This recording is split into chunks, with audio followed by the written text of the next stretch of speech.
Assalamualaikum warahmatullahi wabarakatuh. Innal hamdalillah nahmaduhu wa nasta'inuhu wa nastaghfiruh wa na'udzu billahi min syururi anfusina wa min sayyiati a'malina. May yahdihillahu fala mudhillalah wa may yudlil fala hadiyalah. Asyhadu an la ilaha illallah wa asyhadu anna Muhammadan abduhu wa rasuluh la nabiyya ba'dah. Allahumma salli wa sallim ala nabiyyina Muhammad sallallahu alaihi wasallam wa ala alihi wa sahbihi wa man sara ala nahjihi ila yaumiddin, amma ba'd. Ayo ikhwah, kita lanjutkan kajian tafsir surat ke-7 ayat 56. A'udzu billahi minasy syaithanir rajim. Bismillahirrahmanirrahim. Wala tufsidu fil ardi ba'da islahiha wad'uhu khawfan wa tama'a. Wala tufsidu, janganlah kalian merusak. Jadi kalau saya mengucapkan kalian itu berarti jamak ya. Jadi ada kamu, ada kalian. Ini bukan menggunakan kata kasar, bukan. Kalau dalam terjemah Kementerian Agama semuanya diterjemahkan dengan kamu. Ya, jadi kalau saya menggunakan kata kamu itu berarti sendiri. Nah, tapi kalau kalian berarti jamak. Itu untuk membedakan antara tunggal dan jamak. Di Kementerian Agama dua-duanya sama, kamu. Mau sendiri ya kamu, mau banyak ya kamu. Janganlah kalian merusak di muka bumi. Ini tidak disebutkan objeknya apa, korban perusakannya itu apa, ya. Kalau fil ardi, di bumi ini wadahnya, ruangnya. Jadi jangan merusak di muka bumi, tempatnya, bukan merusak bumi, bukan. Kalau merusak bumi ya artinya batu-batu diambilin, itu namanya merusak bumi. Ini bahwa merusak bumi, merusak lingkungan itu juga perbuatan yang harus dipertimbangkan. Itu di tempat lain ada di ayatnya. Tapi ayat ini bukan ditujukan untuk itu ya, merusak lingkungan, bukan. Jangan kalian merusak. Apa yang dirusak tidak dijelaskan. Makanya ada tafsir. Fil ardi, di mana? Di bumi. Ba'da islahiha, setelah Allah memperbaikinya. Islah ini sebenarnya bukan memperbaiki saja, setelah Allah menjadikannya layak huni. Ya, setelah bumi dibuat pantas untuk dihuni, jangan diacak-acak gitu. Nanti kita lihat tafsir. Wad'uhu, dan berdoalah kepadanya khaufan wa tama'an. Khauf dan toma'. Khauf itu adalah takut, toma' berharap. Atau ada yang mengartikan khaufan itu cemas, ya, toma'an itu harap. Kalau dalam pergaulan ini artinya ngeri-ngeri sedap. Ngeri-ngeri sedap. Jadi berdoalah pada Allah dengan ngeri-ngeri sedap. Ngerinya takut nggak diterima. Sedapnya ya memang disuruh, kan? Maka supaya ngeri-ngeri sedap ini, ngerinya tidak menjadi kenyataan karena ketakutan, maka kita pilih doa-doa yang maksur. Karena itu karangan Nabi. Jadi kalau, kenapa kamu berdoa begitu? Lah, Nabi yang nyuruh, gitu kan enak tuh. Kita kan biasa selalu nyari kesalahan. Kan Nabi yang nyuruh begitu mah, suruh teladan. Kok bunyinya begitu? Ya Nabi yang nyuruh gitu. Itu kan? Tapi kalau kita ngarang sendiri, ngarang dewek gitu. Ngerti enggak gitu kan gitu. Kira-kira begitu tuh. Jadi harus pas, makanya usahakan maksurat. Maksurat tuh yang recommended artinya. Kan sudah ada tuh kumpulan-kumpulan doa maksur ya. Salah-salah bisa jatuh ke dalam musyrik kalau kita nggak tahu. Ya kita nggak paham bahasa Arab, ngarang dewek, jatuh ke musyrik. La tusyrik, kata Ibnu Jarir, artinya la tusyriku billahi fil ardi. Nah, para ahli tafsir mengatakan janganlah kamu menserikatkan Allah di muka bumi. Kan ayatnya jangan merusak. Kenapa tafsirnya menjadi jangan musyrik? Nah ini kan. Kan kita harus cari benang merahnya. Kenapa ditafsirkan jangan musyrik? Wala ta'suhu, jangan mendurhakainya di muka bumi. Wa dzalika huwal fasad fiha. Itulah yang dimaksud fasad di sini. Jadi merusak di sini bukan merusak bumi, tapi merusak tatanan syariatnya. Waqad dzakarna riwayat fi dzalika fi mamada, kami sudah sampaikan riwayat tentang itu. Wa bayyana ma'nahu bi syawahidihi, dan maknanya sudah diterangkan. Ba'da islahiha, artinya ba'da islahila iyaha li ahli ta'ati bibti'athihi fi rusul du'aan ilal haq. Artinya setelah Allah memberi kepatutan ya kepada ahli taat dengan diutusnya Rasul sebagai dai-dai. Li'idahihi hujajahu lahum, supaya menjelaskan hujah-hujah Allah Subhanahu wa taala kepada manusia. Nah, itu menurut Ibnu Jarir. Nanti kita kutipkan lagi pendapat ulama lain. Wad'uhu khaufan wa tama'an. Arti wad'uhu khaufan wa tama'an, akhlisu lahu du'a. Ikhlaskan dirimu dalam doa dan beramal. Artinya itu, wala tusyriku fi amalikum lahu syai'an ghairahu minal aliha wal asnam. Jangan kau serikatkan pada amalmu sesuatu selain Allah. Jadi waktu kita beramal itu tujuannya fokus kepada Allah. Walaupun manusia bagaimanapun geraknya itu dipengaruhi oleh keadaan.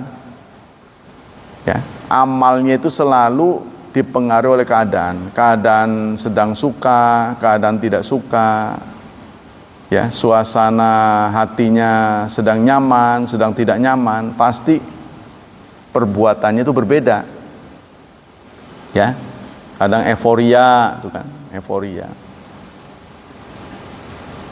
ya kita harus konsekuen gitu kan, hidup ini harus konsekuen, jadi melihat selalu terpengaruh oleh keadaan lah gitu, singkatnya manusia itu.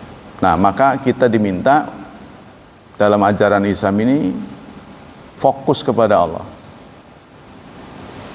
Wal yakun ma yakunu minkum fi dzalika khaufan min iqabi. Dan saat kita berdoa, hendaklah ada pada dirimu itu cemas. Cemas dari siksanya. Nah, kita khawatir akan berakhir dengan siksa, kan? Tapi tidak sekedar khawatir, tomaan juga. Ada harapan, jadi ngeri-ngeri sedap singkatnya. Harus berimbang dalam diri kita. Sebab kalau kita menganggap doa kita pasti dikabul, ya, maka kita akan timbul kesombongan. Sebaliknya kalau kita ketakutan terus, ya, maka kita itu akan selalu panik, tidak punya harapan. Malah itu akan berbalik, ya, akan berbalik menjadi pribadi yang jauh dari Allah. Contohnya begini, lah kalau saya berdoa nggak dikabul lah, buat apalah, udahlah, nggak usah ibadah. Nah ini salah lagi. Ya, seperti anak-anak sekarang tuh, kalau dinasihati bukan dekat, ya malah jauh. Salatnya jangan begitu, yang benar, malah nggak sholat, kabur. Kalau orang dulu kan iya Pak, iya. Apa yang saya harus perbaiki Pak? Agak begitu dulu, malah nggak sholat. Sekolah dikata-katain, malah nggak sekolah. Nah itu pikiran anak-anak sekarang tuh begitu. Jadi harus dibangun kesadaran. Nah, kesadaran inilah disebutnya jangan merusak. Rasulullah pernah mengatakan inna fil jasad mudghah. Inna fil jasad mudghah. Di dalam jasad kita ini ada segumpal daging. Ya. In soluhat soluha ma fi ghairi fi sa'iri jasadi. Kalau segumpal daging itu bagus, maka akan mencerminkan kebaikan. Wa in fasadat fasadat kullu. Kalau rusak, maka seluruhnya akan rusak. Ala, ingatlah, segumpal daging itu qalbu. Kalbu kita. Jadi yang menyebabkan orang perang itu ya segumpal daging itu. Ya, segumpal daging. Yang menimbulkan sikap emosi, sentimen, ya, terus dilahirkan dalam bentuk pengerusakan. Nah, itu karena hatinya nggak beres. Jadi hati kita ini harus dibetulkan gitu. Wa qala al-Qurtubi, bagaimana pendapat imam lain? Jadi bedanya tafsir ini ya, tafsir ini menghadirkan pendapat-pendapat para ahli tafsir terkemuka. Artinya margin errornya kecil, tinggi. Margin errornya kecil. Qurtubi mengatakan wala tufsidu fil ardi ba'da islaiha nahyun an kulli fasad. Ayat ini menginspirasi larangan berbuat kerusakan dalam segala bentuk. Merusak itu jangan. Ya, sebab udah capek ngebetulinnya, gitu kan.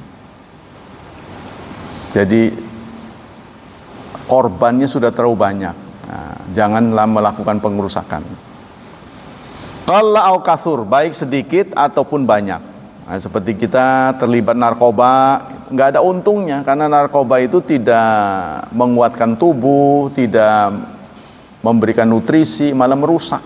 Dan kalau sudah rusak, nggak selalu bisa diperbaiki seperti awalnya, ya. Kata ada saraf-saraf yang udah putus sehingga kita lihat orang yang sembuh dari narkoba itu ya bengong jadinya.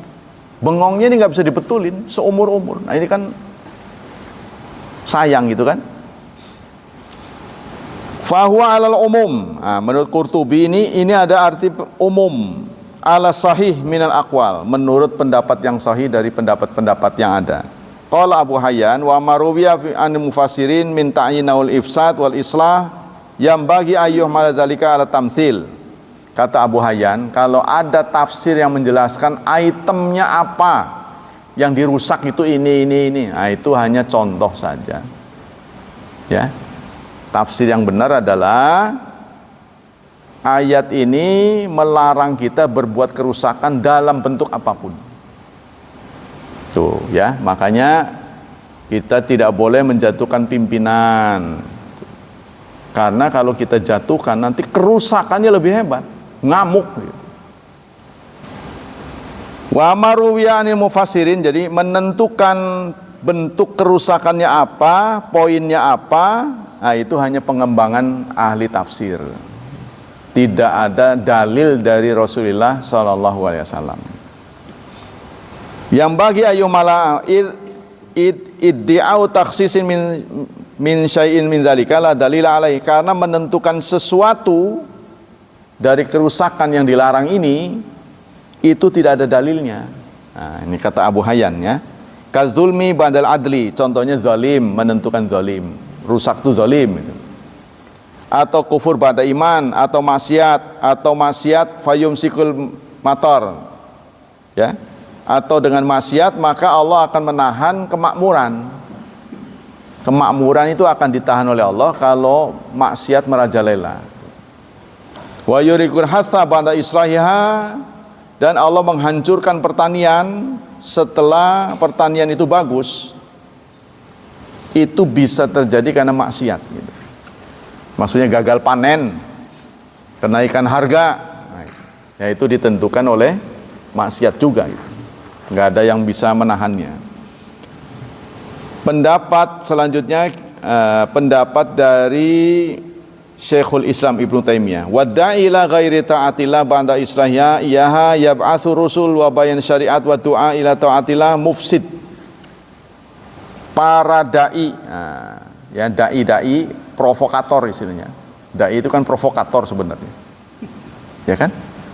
Dai itu sebenarnya provokator, cuma mengajak kebaikan. Provokator itu kan memprovokasi, mempengaruhi orang supaya berbuat baik. Sama dengan nasihat dan kritik. Kritik dan nasihat itu sebenarnya sama, cuma nasihat itu nuansanya positif. Kalau kritik kan ada juga dikategorikan kritik yang membangun. Nah, itu yang masih nasihat itu. Ya, bukan untuk merugikan lawan bicara, tapi untuk memperbaiki dia. Ngeritik itu sebenarnya. Ya, menurut saya pengajian juga ngeritik kita semua. Maka sebenarnya Rasulullah sudah wanti-wanti jauh-jauh hari, taraktu fikum amrain, aku tinggalkan dua, ya, lan tadillu abada, kamu tidak akan sesat selamanya. Ma in tamassaktum bihima, jika kalian berpegang pada keduanya. Kitaballah wa sunnatur rasul, kitabullah dan sunnatur rasul. Anda sudah tahu belum kitabullah dan sunnatur rasul? Sudah tahu belum? Anak-anak pesantren saya tugasi ngitung ayat aja belum ketemu-ketemu. Astagfirullah, saya bilang. Minggu yang lalu saya tugasi seminggu nggak selesai-selesai. Ayat surat itu kan cuma 114, nggak sampai ribuan. Tepatnya itu berapa? Setelah kita dapat kesimpulan, ya, banyaknya sekian. Kalau hadis kan kutubus sitah, ya, yaitu Sahih Bukhari, Sahih Muslim, Sunan Abu Dawud, Sunan Turmudi, Sunan Ibnu Majah, dan Sunan Nasa'i. 6 yang disepakati oleh Ahlus Sunnah ini. 6. Kodifikasinya bukan 6, mungkin ada 14. Ada Tabrani, tidak masuk tuh ya. Kemudian Daruqutni, Hakim, itu kan masih ada. Semuanya kalau dihitung itu sekitar 14. Oke lah 6 aja gitu. Kita pelajari enggak? Quran terdiri dari 6.236 ayat. Ya kan? Kalau saja kita menentukan setiap pertemuan itu 10 ayat, maka itu akan menghabiskan 623 kali. Kalau kalinya itu seminggu sekali membedah 10 ayat, maka dibutuhkan 10 tahun lebih. Ini kan pekerjaan cukup banyak. Nah, menurut saya pengajar boleh ganti, tapi Quran itu terus. Harus itu beruntut terus. Kalau bisa begitu, DKM itu apa istilahnya, agendanya tafsir. Ya yang membawakan silahkan, karena Quran ini kalau nggak dibahas terus, nggak kapan mau habisnya. Sehingga kita dapat gambaran utuh itu. Oh begitu maksud Allah, menginginkan yang Allah inginkan kepada kita tuh begini, secara utuh. Mestinya begitu. Nah itu baru Quran. Hadisnya nggak tanggung-tanggung, bukan 1 lagi, 6 malah. Boleh jadi ini dengan ini sama kan, Bukhari begitu, Muslim begitu. Nah, tapi Bukhari sendiri, Muslim. Jadi ada yang di dalam Bukhari tidak ada di Muslim, ada di Muslim tidak ada di Bukhari. Ini kan harus dibaca. Kalau indeksnya saja gimana indeksnya? Contohnya tentang niat semua bisa.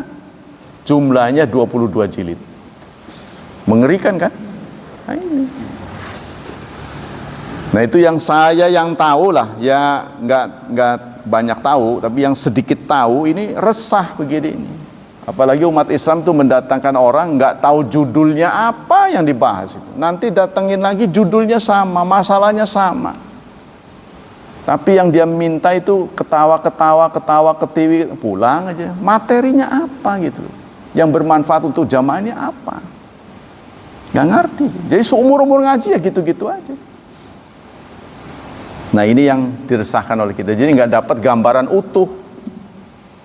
Nah, yang kita lanjutkan. Qala Abu Ad, sudah. Qala Syekhul Islam. Jadi provokator kepada selain taat kepada Allah, ya. Jadi provokasinya itu bukan taat kepada Allah. Ba'da islahiha, setelah Allah memperbaikinya, iyaha bibati rusul, dengan mengutus rasul, menjelaskan syariat, mengajak untuk taat pada Allah. Semua kegiatan yang mengarah kepada penyimpangan itu namanya mufsid. Nah, gitu kata Ibnu Taimiyah. Jadi merusak di sini bukan merusak materi, tapi merusak syariat. Fa inna ibadah ghairillah, karena ibadah kepada selain Allah, wa da'wa ila ghairi, dan mengajak kepada selain Allah dan menserikatkannya, huwa a'zamul fasadu fil ard. Dia adalah rusak yang paling heboh, paling ekstrim. Pengrusakan yang paling ekstrim adalah merusak tatanan Allah. Nah, itu. Syariat Allah, ya. Syariat itu semua yang berasal dari Allah, ya. Bal fasadul ardu fil haqiqah innama huwa syirku billah.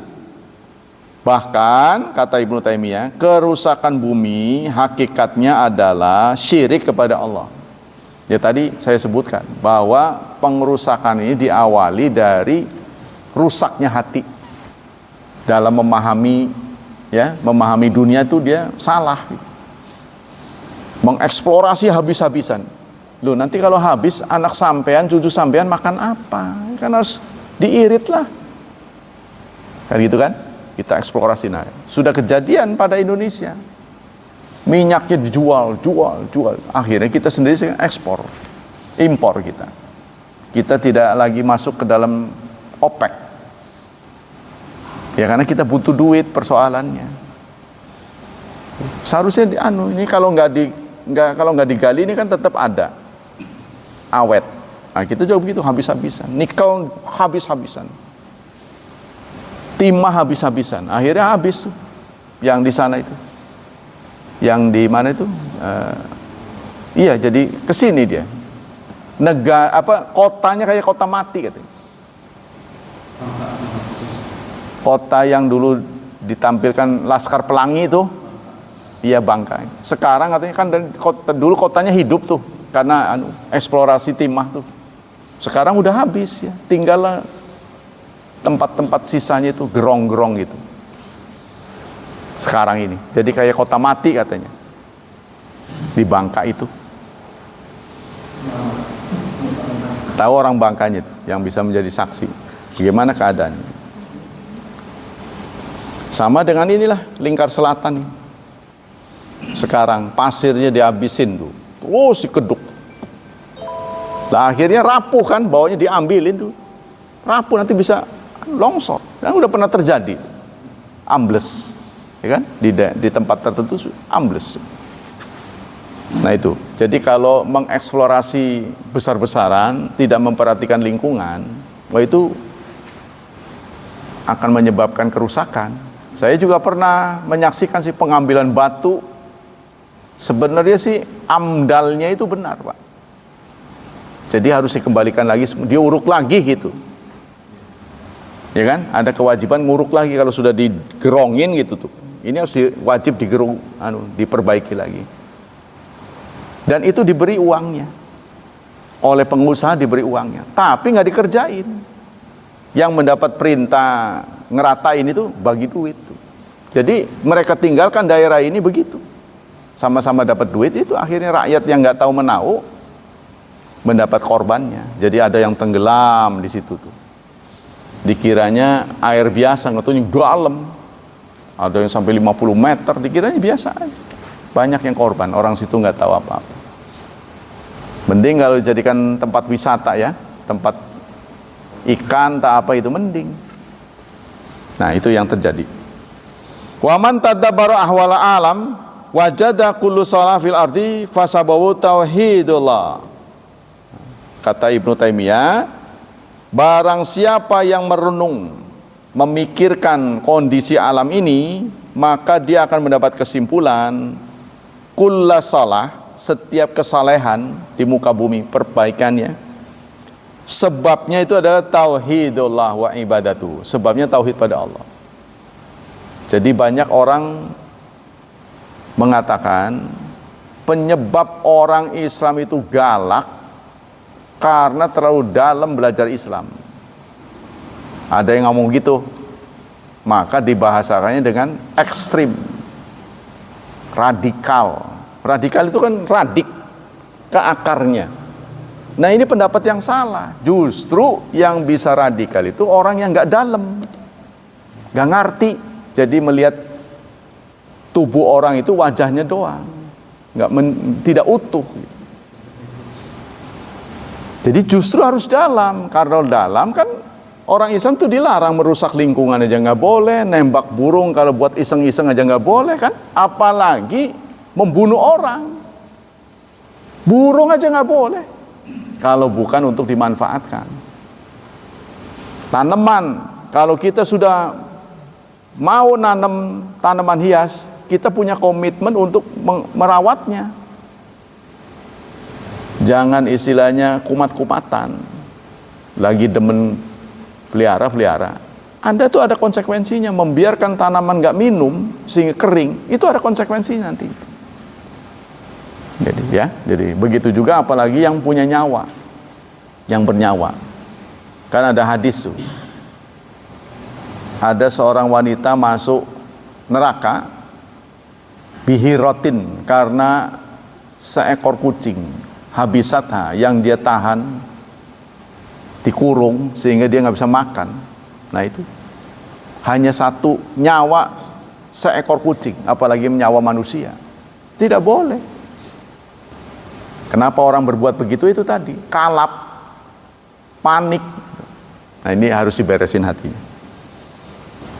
Wa kullu syarrin fil alam wa fitnah wa bala wa qatin wa tasliti aduwin wa ghairi dzalika fasabu mukhalafatu rasul. Setiap kejahatan, setiap musibah yang terjadi di alam, fitnah, bala ya, bala itu mara bahaya, paceklik, penjajahan, itu sebabnya adalah mukhalafatu rasul, menyalahi rasul. Ya kata beliau nih, ya.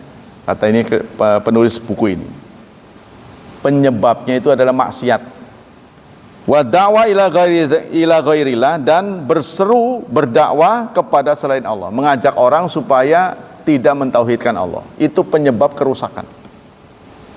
Wa man tadabbara hadza, barang siapa yang tadabbur, mikir ya. Haqqa tadabbur, dengan sebenar-benarnya, wajada hadzal amra kadzalika fi khassati nafsihi, akan dia temukan sebab dari ini, akibatnya bukan pada lingkungan saja, termasuk pada diri sendiri. Tuh. Pikir, kenapa Anda sekarang nggak ngerti? Karena dulu nggak belajar, ya kan? Kenapa baca Qurannya nggak fasih? Dulu Anda nggak belajar, saya belajar, maka mending, bukan ngaku fasih, mending. Nggak seperti orang Arab sih, orang Arab kan dari kecil. Karena Anda nggak belajar dulu, coba belajar, saya aja bisa, masa Anda nggak bisa? Bisa kalau ada kemauan mah. Karena ada ilmu yang telat belajar nggak bisa diperbaiki. Yang nggak bisa diperbaiki itu tajwid. Sadar, udah umuran, nggak bisa, karena pita suaranya sudah rusak. Itu sebabnya. Maka harus dari kecil. Kenapa ditanamkan tuh di pesantren, udah pokoknya hafal aja, ngapruk ngapal aja. Nggak ngerti, biarin nggak ngerti. Nanti berjalannya waktu ngerti sendiri. Yang penting hafal dulu, karena hafal ini membutuhkan memori.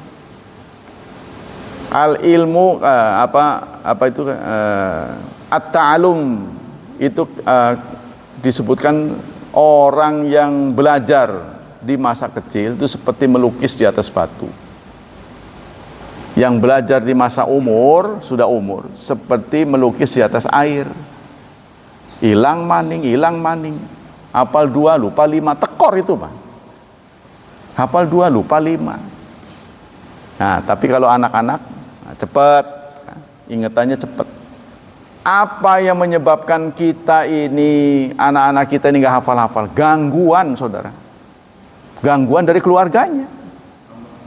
Maksudnya bagaimana? Orang belajar itu nggak boleh mikirin beras, nggak boleh mikirin minyak, nggak boleh mikirin biaya. Harus support terus. Pokoknya kamu tugasmu belajar, titik. Nah, orang tuanya harus mensupport habis. Alat tulis sediain. Nah, terus saja. Nah, bangsa-bangsa lain begitu. Tokoh-tokoh orang yang juara lah, ahli catur. Coba kita tanya, berapa tahun Anda belajar? Dari kecil. Yang juara dunia tuh, sepak bola contohnya. Bukan udah gede kayak kita nganggur ke lapangan main sepak bola becek-becek. Mana bisa menjadi juara dunia? Kita kan main sepak bolanya iseng. Nganggur supaya buat hiburan kan. Mana bisa jadi pemenang? Di sana mah dari kecil. Tuh. Pecatur dunia dari kecil. Begitu semuanya. Iya. Ya, jadi nggak bisa. Begitu juga soal agama dari kecil. Nah, saya nggak dari kecil, lumayan lah. Saudara udah dewasa, baru sadar. Ya bagus saja sih. Jangan dipaido gitu kan. Kalau begini terus saya nggak ngaji nih, nanti gitu takutnya. Ngapain setiap ngaji dimakin mulu, dipaido? Enggak, saya nggak maido. Cuma yaitu, kalau Anda bertanya-tanya kok nggak pinter-pinter ya gitu. Hafal 2, lupa 5, itu, gitu. Ya, jadi menurut saya Islam Ibnu Taimiyah, kalau kita mempelajari diri kita, kenapa begini? Nah itu. Hanya ada 2 kemungkinan, human error atau Allah yang error.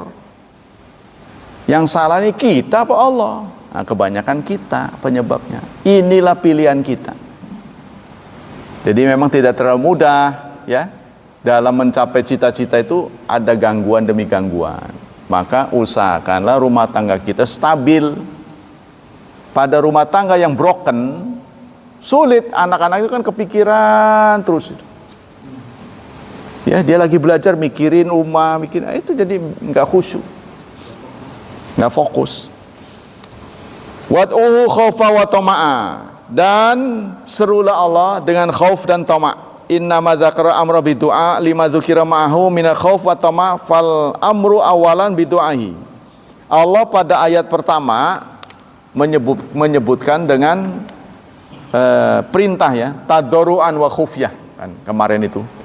Serulah Allah dengan tadarru, rendah hati, dan samar. Ya, dalam berdoa kan. Nah, kalau di sini hatimu kau isi dengan cemas-cemas harap. Jangan terlalu pede, doamu akan diterima. Tapi terlepas ya, apapun dari doa itu adalah nggak ada matinya. Jadi doa nggak ada ruginya. Ya, kalau kita minta 10, ada 3 kemungkinan. 1 dari 3 dikabulkan seluruhnya. Minta 10 kasih 10. Ada yang minta 10 dikasih sebagian. Ya, ada yang 1, ada yang 2, dan begitu sampai 10. Ada yang minta 10 tidak dikabulkan semuanya, tapi diganti pahala, diberi nilai. Karena udah capek kan. Capeknya ini merendahkan hati, manduk pada Allah, ini Allah beri ganti. Itu sebagai perbuatan baik. Jadi nggak ada matinya. Apapun isi doa kita itu akan tetap bermakna. Nah, usahakan doa kita itu yang syar'i, sesuai dengan petunjuk Rasulullah. Nah, ini pahalanya lebih besar lagi. Wa fassala jumlatain bi jumlatain. Ini dipisahkan dengan 2 jumlah. Innahu la yuhibbul mu'tadin. Pada ayat yang lalu Allah menyatakan sesungguhnya Allah tidak menyukai orang yang melampaui batas. Ya, jadi melampaui batas dalam bentuk apapun. Makan melampaui batas, bahasa sininya kemelakaran. Kalau bahasa sini, makan melampaui batas, kemelakaran, sampai berdiri aja susah. Apa bahasa Indonesianya? kenyangan, kemelakaran, begah gitu. Waduh, waret temen gitu. Nah, jadi kalau melampaui batas tidak baik.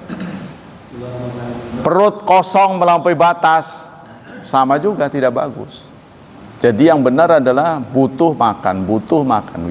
Jadi jangan melampaui kontennya gitu. Sebab kalau diisi melampaui, ini mekar. Kalau mekar kadang-kadang nggak bisa balik lagi. Maka jadilah perut kita kayak bawa helm. Itu gara-gara kebesaran. Jadi karena bangsa Indonesia mikirnya begini, kan saya akan bekerja sekian jam. Jadi ini maksudnya simpenan.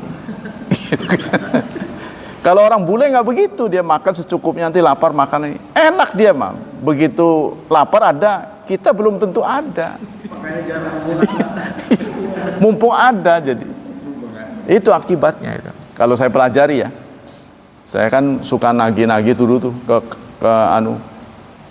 proyek-proyek. Di antara orang Jepang saya perhatikan. Beda kita dengan Jepang. Kalau orang Jepang, kalau saya bawa sepatu masuk ke kantor orang Jepang, sepatu saya dilepas, ganti sendal. Itu beda. Kalau orang lain kan harus pakai sepatu, dia mau pakai sendal. Masuk ke ruangan itu pakai sendal. Sepatunya yang diparkir. Tuh, begitu tuh. Ruangannya rata-rata tidak tertutup rapat. Jadi satu dengan lain bisa komunikasi. Bisa dipantau oleh bosnya berdiri begini, udah tahu kerja nggak kerja. Terbuka dia. Dan yang saya perhatikan di tingkat tertinggi, sebentar makan gitu. Ngemil gitu lah. Tapi nggak banyak ditaruh lagi. Nah itu karena dia punya kulkasnya di situ tuh. Wah ini, jadi dia sehat nih begini, umurnya panjang. Sebabnya begitu. Ya, rahasianya begitu dia. Itu orang Jepang ya. Jadi ada penelitian kenapa bangsa Jepang ini kok umurnya rata-rata tinggi gitu ya. Harapan hidupnya tinggi. Kan bukan berarti keberpihakan pada Allah, keberpihakan Allah pada orang Jepang kan? Karena ada sunnahnya yang diikuti.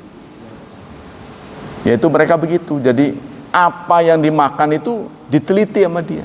Bagus nggak buat dirinya? Kalau nggak bagus ya nggak mau. Seenak apapun. Kalau kita kan lebih kepada enak. Yang enak, ya apalagi murah, komo pisan itu. Iya, apalagi gratis. Makanya harus diatur itu kan. Nah, saya pernah mengalami nyantri di 2 tempat, satu di Katolik, satu di Islam. Yaitu orang Islam tuh lebih mengedepankan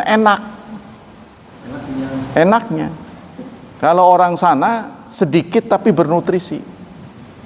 Dibatasin makannya, nggak boleh sembarang dibatasin. Jadi orang yang kurus-kurus tapi sehat. Kasih susu, nggak dikasih gula. Mau minum nggak mau udah. Nah kalau kita itu milih yang enak di lidah. Kekurangan kita begitu, pengetahuannya kurang. Nah itulah tafsir dari ayat wa ana kama kunna zakar fi tafsiri ana hadil ayat tadulu anal asla fil manafi. Tapi peringatan dari Syekh ya, kata Ar-Razi, pada prinsipnya Islam itu tidak melarang yang enak ya. Pada dasarnya semua yang ada di dunia ini mubah, hukumnya boleh. Ada yang dilarang, jumlahnya sedikit, nggak banyak dibanding dengan yang boleh gitu. Jadi kita jangan menyalahkan Allah itu kan. Pasti yang tidak boleh itu tidak bagus buat kita. Yang boleh manfaat. Nah, pedoman dalam makan dan minum ya, ada pedomannya. 1 halal. Halal itu berdasarkan wahyu. Yang kedua thayyib, berdasarkan ilmu. Yang ketiga wala tusrifu, berdasarkan sikap, jangan melampaui batas. Karena bukan masalah makan minum saja yang melampaui batas jelek, apa saja. Ya, contohnya bergaul, bercanda melampaui batas jelek, nggak bercanda juga jelek, serius terus itu juga jelek, kebanyakan juga jelek. Jadi harus menengah, harus bisa menempatkan diri dalam segala hal ya. Itulah tafsir dari ayat 56. Kita lanjutkan dengan fatwa dari Syekh Utsaimin. Bismillahirrahmanirrahim. Masih di seputar akikah. Ada pertanyaan, yaqulu sa'il adamu taqti idhamil akikah hal huwa masyru'. Tulang tidak boleh dipotong-potong dalam ekah, ya kan? Apakah itu masyru'? Ada dasarnya, ya. Sunnahnya kan dalam ekah ini tulangnya dari sendi ke sendi itu jangan dipotong, ya. Dari sendi ke sendi, jadi yang dipotong sendinya. Jadi jangan di tengah seperti kaki segelondong gitu. Apa itu ada aturannya? Nah, ini yang ditanyakan oleh si anu ini. Zakara ba'du ulama ana yambaghi fi tawzi' akikah ayakuna fasil. Sebagian ulama mengatakan seyogyanya akikah itu satu tulang. Ya, kalau kaki itu berarti dari ujung sampai ke dengkul. Jangan dipotong di tengah. Bima'na anna la yakasar azmuha, artinya jangan dipotong, litakunal ati alati yu'tiyan jazlatan. Supaya kuantitasnya itu banyak, supaya ngasihnya banyak. Jadi istilahnya marem gitulah. Iya gitu gue. Supaya marem gitu. Kalau cuma dikasih ya gitu kan. Tuh, gitu katanya. Kata di sini. Li'anna ma bainal mafsilaini mina idham fi lahmun. Karena di antara tulang dengan tulang itu ada daging. Ya memang kalau diputus sumsumnya juga hilang. Kan di tengah itu ada sumsumnya. Itu bagian sesuatu yang perlu dinikmati. Kalau di Bandung itu mahal itu. Ada spesial. Saya ada sumsumnya ada. Nah, jadi itu masih gelondongan, nanti dibolongin gitu. Jadi kalau dipotong hilang itu. Ya, karena dia jadi minyak. Nah, itu ya. Jadi itu rahasianya di situ. Illa makana asfala arjul, kecuali yang di kaki. Di kaki itu kan memang nggak ada sesuatu yang dan. Fa innahu adatan la takunu fi lahm, karena biasanya tidak ada dagingnya. Lakinna min adat aidan ala yatasaddaq bi wahda. Tapi sebaiknya jangan sedekah itu saja. Jadi harus dicampur. Maksudnya jangan satu tulang tok gitu. Ya. Fa minal hikmah fi mentang-mentang tulang jangan dipotong. Kasih tulang. Kelewatan gitu. Ngasih sih ngasih tapi kok tulang doang gitu. Anal atau ada zal. Jadi kalau harus ngasih tulang, kata itu. Di situ ada sempilan daging itu, orang seneng tuh gigit-gigit itu. Ya kan? Kata dia nih. Itu gaya orang selera ya. Jadi perdagingan lah, orang yang ngerti daging ini pengen itunya. Id anau yakunu aduan kamilan. Jadi kalau sampai dikasih satu segelondong, maka yang ngasih itu puas, marem gitu. Ya, wa dzakara ba'du ulama hikmatan ukhra fi nafsi minha. Begitu juga sebagian ulama memberikan hikmah lain. Wa hiya anna dzalika tafa'ulan bi ala tangkasan idzamul maulud. Yaitu tafaul. Ya, adanya pengharapan mudah-mudahan si bayi itu juga tulangnya utuh gitu.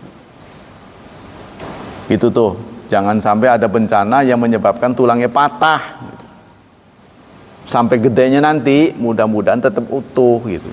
Itu maksudnya tafaul, menawi-menawi gitu. Nah, jadi dengan dikasih segelondong, tulang si bayi ini utuh normal sampai gedenya. Walaupun dia pernah jatuh, tulangnya nggak patah. Tuh tujuannya ke situ. Ya. Wal manal awal huwa ana min aji jazarati ati azhar. Tetapi dari semua hikmah yang dikreasi oleh ulama, ya. Pendapat di Syekh Utsaimin, hikmah marem itu yang paling tepat.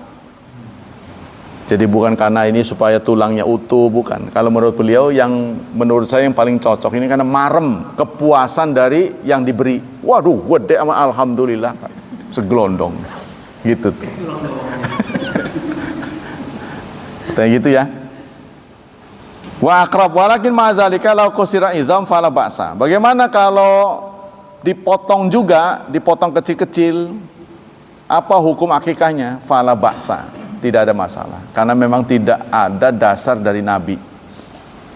Jadi itu hanya kreasi para ulama saja. Ya, mereka ijtihad gitu ya. Pertanyaan lain, hal minas sunnah idza arada rajul ayyusama maulud ayakhudhu ila rajulin dzi salah watuqa liyuhaqqinahu wa yusammihi. Apakah termasuk sunnah jika seseorang mendapat karunia anak, ya, lalu dia mengundang orang saleh, biasanya kiai-kiai, ustadz-ustadz, untuk mentahnik. Nah, tahnik itu apa? Tahnik itu mengambil kurma, ya, lalu oleh orang saleh itu dikunyah-kunyah, diberikan pada si bayi itu. Nah, praktek begini ini ada sunnahnya enggak? Sunnah enggak? Manggil orang soleh, dia suruh mengunyah-ngunyah itu kurma, lalu masukin ke mulut si bayi. Ada sunnahnya enggak begitu? Kan tahnik namanya itu. Yakuna hilal walada hatta yakuna awalu mayyit au muhadzallah hanaka iyahu. Memang tahnik itu maksudnya supaya makanan yang pertama kali masuk ke dalam tubuh bayi itu makanan yang bergizi, yaitu kurma itu. Walakin hal huwa masyru' li ghairi nabi, apakah ini masyru', artinya disyariatkan untuk selain nabi? Kalau nabi begitu, sebab bagian tubuh apapun dari nabi yang nempel ke orang itu pasti akan membawa kebaikan. Apa saja, sehingga orang berebut, ya kan? Mau diidoni atau mau apa? Pokoknya ngarep-ngarep bagian dari tubuh nabi. Kalau mutilasi kan jangan, tuh kan. Maksudnya bagian cairannya, keringetnya saja sampai diperes tuh oleh istrinya buat obat. Keringetnya, nah, kalau kita keringet kita badek, boro-boro istri kita mau, ya kan? Kalau Nabi menjadi rebutan, tuh. Rambutnya kalau lagi cukur orang pada ngantri, ngerubung. Ngerubungnya bukan berbagi cerita, mau dapat rambut. Astagfirullah, mana ada orang begitu? Presiden sekalipun nggak bakal staf-staf yang ngerubung tuh, pasti dalam rangka menyelamatkan. Kalau ini kan menginginkan dari tubuh Nabi. Iya, berkah. Lagi tidur keringetnya dilap, masukin ke cupuk. Ngapain? Enggak ya Rasulullah, saya ngambil keringet Anda ini buatan asopti kata Rasulullah. Anda benar, dibenarkan oleh Rasulullah. Kalau kami sakit, kami obati pakai ini. Begitu juga jubahnya buat rebutan. Ada yang dapat segini, ada yang dapat segini, dipotong-potong. Nanti si potongan itu ditaruh di jubah dia. Jadi apa itu? Jadi jimat. Apa boleh begitu itu? Selain Nabi nggak boleh. Selain Nabi nggak boleh. Tapi Nabi boleh karena Nabi mendiamkan.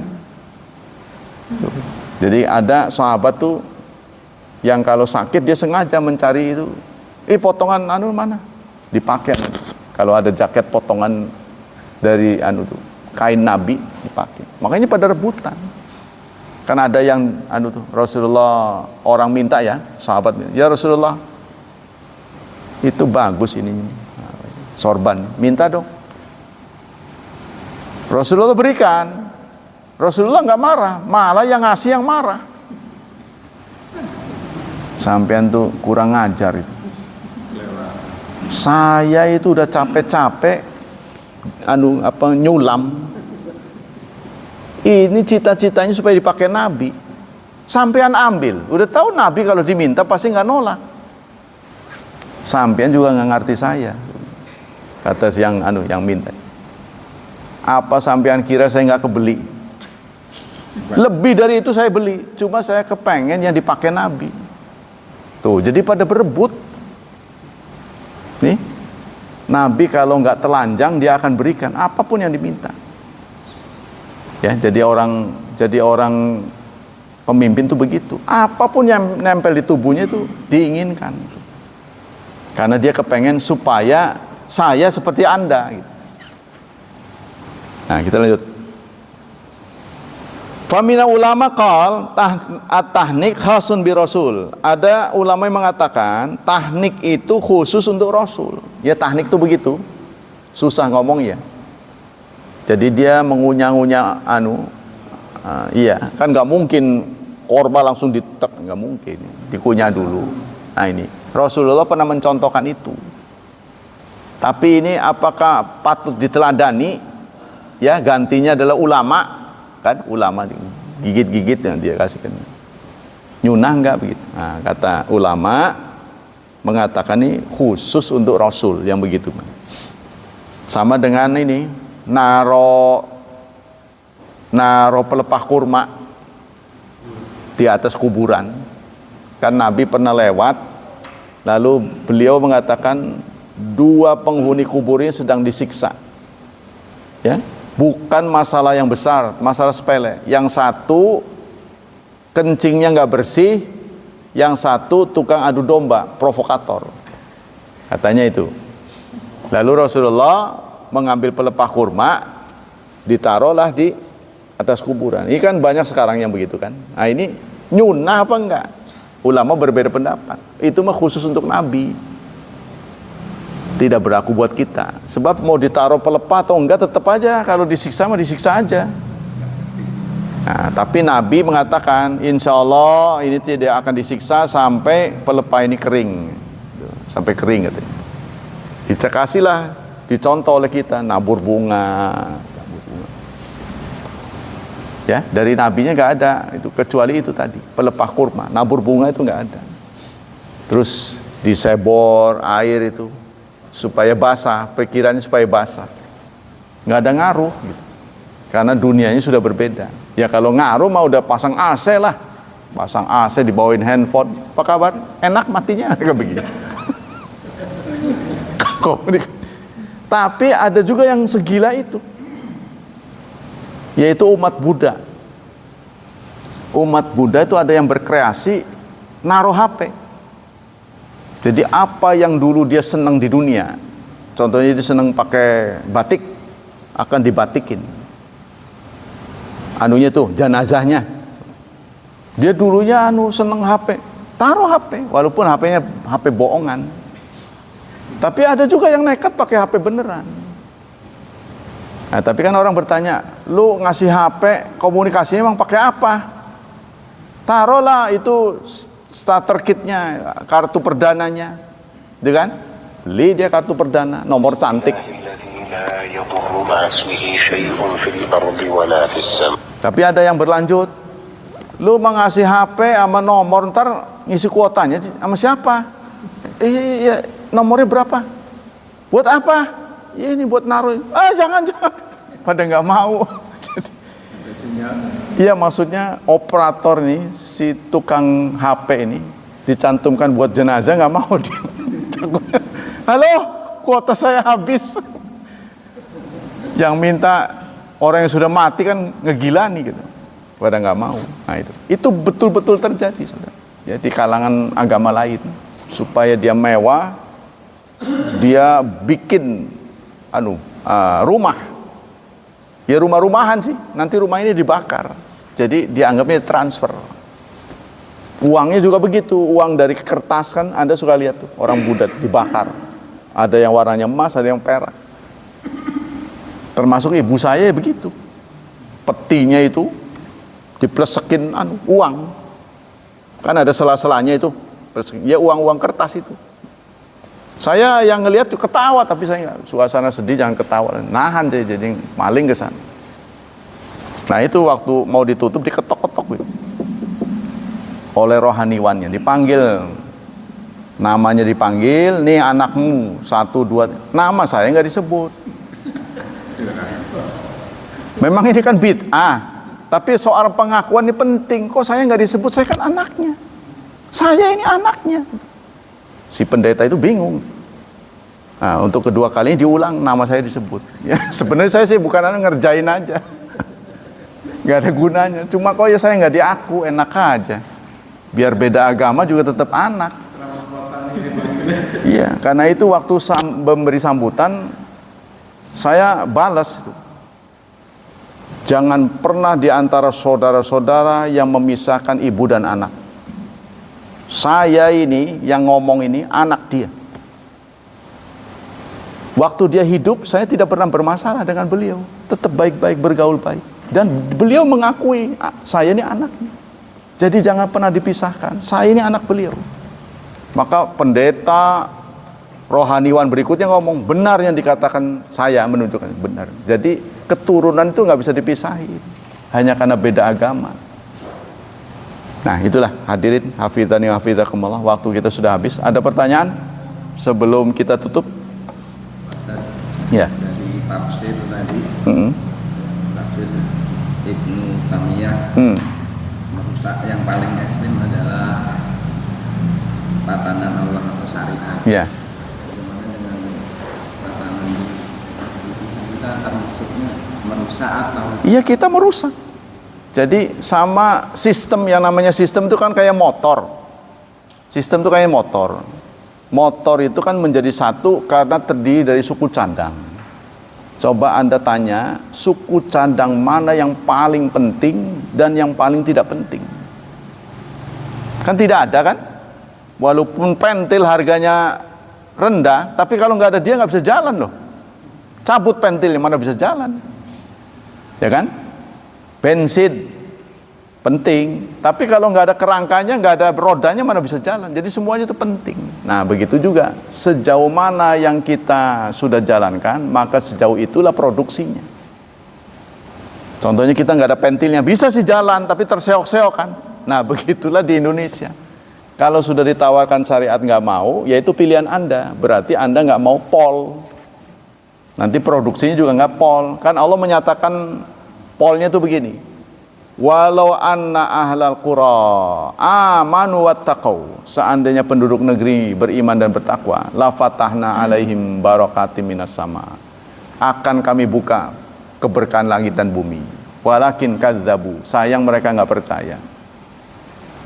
Jadi kalau kita mau pol, ya motornya pentilnya bagus, rodanya bagus, rantainya bagus, semuanya jalan sesuai dengan sistem. Kalau satu angot, misalnya nggak bergerak, ya pasti ada ganjelan.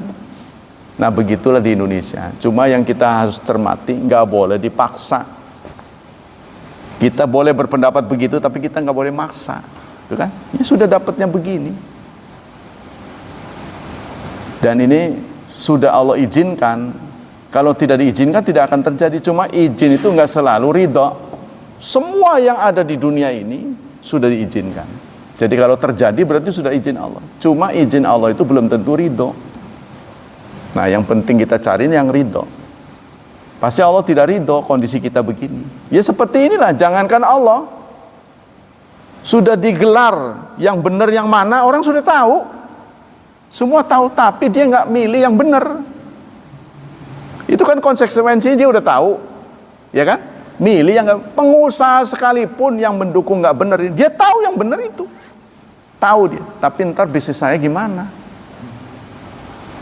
Dunia bisnis kan, saya mau mengatakan begitu keluar quick count, pasangan tertentu menang, langsung market itu hijau.